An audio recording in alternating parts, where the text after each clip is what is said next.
Hai, Assalamualaikum dan salam sejahtera. Bersama saya kembali, Yusri dari CFMY.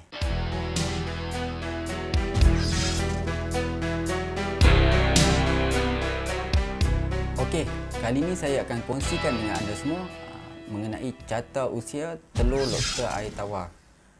Okey, sebelum ni saya dah kongsikan berkaitan penjagaan dan pengendalian induk bertelur. Hari ini kita mengenal usia telur-telur tersebut daripada minggu pertama sehingga ke minggu terakhir.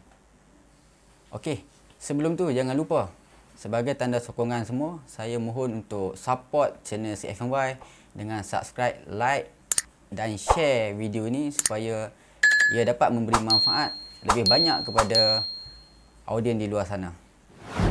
Untuk makluman semua, udang kara air tawar ni bertelur selama lebih kurang 45 hari ataupun selama 6 minggu.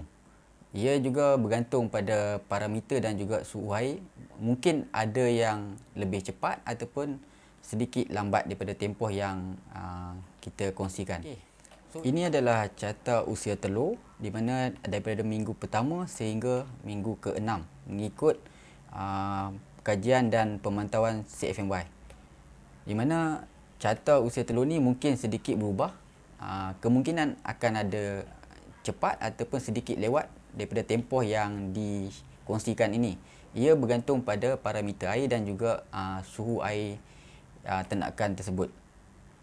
Okey, saya ingin terangkan di mana pada minggu pertama telur berwarna kehijauan dan sedikit keperangan, di mana bentuk telur tersebut tidak sepenuhnya bulat dan sedikit berbentuk lonjong.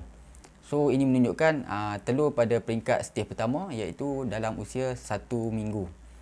Di mana pada minggu yang kedua adalah seperti dalam gambar rajah, telur akan sepenuhnya bulat dan berwarna kehitaman. Okey, sepenuhnya warna hitam. Di mana ini merupakan stage kedua. Dan seterusnya pada minggu yang ketiga,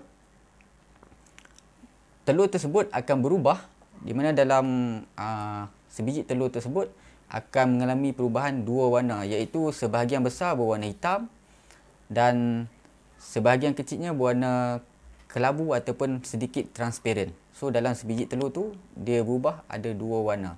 Ini menunjukkan stage ketiga iaitu pada usia 3 minggu.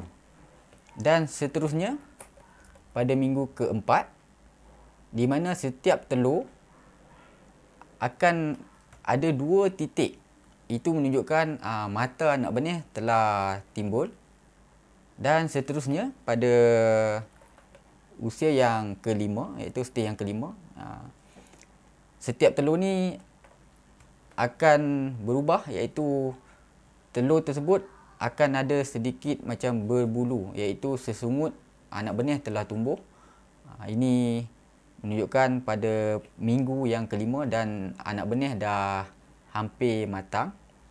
Dan seterusnya yang terakhir pada minggu last iaitu minggu ke-6, setiap telur ni telah lengkap dengan kaki anak benih, di mana anak benih sudah ready untuk turun dan survive. Disarankan kita just bagi tempoh selama 3 hari lebih kurang, 1 ke 3 hari untuk tempoh stage ke-6 ni bagi anak benih survive dengan sendirinya. Maksudnya dia turun dengan secara sendirinya. So selepas tempoh tersebut baru kita goncang berdasarkan keadaan anak benih tersebut. Kerana dikuatiri jika anak benih belum matang sepenuhnya, ini akan memberi kesan kepada anak benih tersebut dan boleh menyebabkan kematian anak benih yang secara banyak. Apa yang saya kongsikan ini adalah spesies yang red claw yang biasa. Tetapi untuk makluman semua, untuk red claw berwarna biru ataupun RC biru dan juga RC oranye, tempoh proses kematangan ataupun tempoh usia telur adalah sama. Cuma perbezaannya dari segi warna telur tersebut. Pada peringkat pertama, warna kebanyakan sama, tapi pada peringkat ataupun stage kedua, macam saya tunjuk tadi yang berwarna hitam, biasanya untuk red claw biasa ataupun RC biasa dia berwarna hitam, tetapi untuk bakal biru ataupun oranye, telur ni berwarna kuning ataupun sedikit keorengan So di situ perbezaan warna mengikut baka. Okey, sedikit perkongsian tip untuk kali ini, di mana kaedah kita untuk mengendalikan induk bertelur ataupun untuk cek induk bertelur, kita perlu lebih berhati-hati, di mana takut induk tersebut stres dan menggelupur ataupun melibaskan ekornya, menyebabkan telur ataupun anaknya terkeluar daripada perutnya ataupun bersepah. Jadi kaedah yang lebih selamat iaitu pada peringkat permulaan kita pindah induk yang baru bertelur, sebaiknya kita menggunakan PVC yang saiz lebih kurang sama saiz dengan induk. Jangan terlalu kecil dan jangan terlalu besar. Okey, selain daripada itu, pemakanan untuk tempoh induk bertelur ni, ya, di mana induk bertelur kurang makan dalam tempoh tersebut, dia akan banyak bersembunyi dan menyorot dalam PVC ataupun perumah. Disarankan kita mengurangkan kuantiti pemberian makan, iaitu daripada setiap hari kepada 2 ataupun 3 hari sekali. Juga disarankan untuk meletakkan rumpai Hydrilla sebagai makanan yang mana dia tidak menjejaskan kualiti air. Dan makanan rumpai Hydrilla ni juga boleh menjaga kualiti air di samping menjadi bekalan makanan untuk induk bertelur tersebut.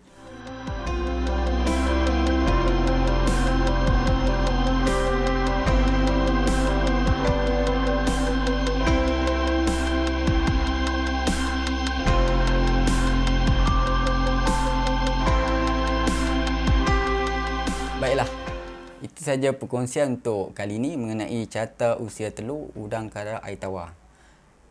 Terima kasih atas support semua kerana sentiasa menonton video daripada channel CNY. Sehingga kita berjumpa lagi di episod akan datang.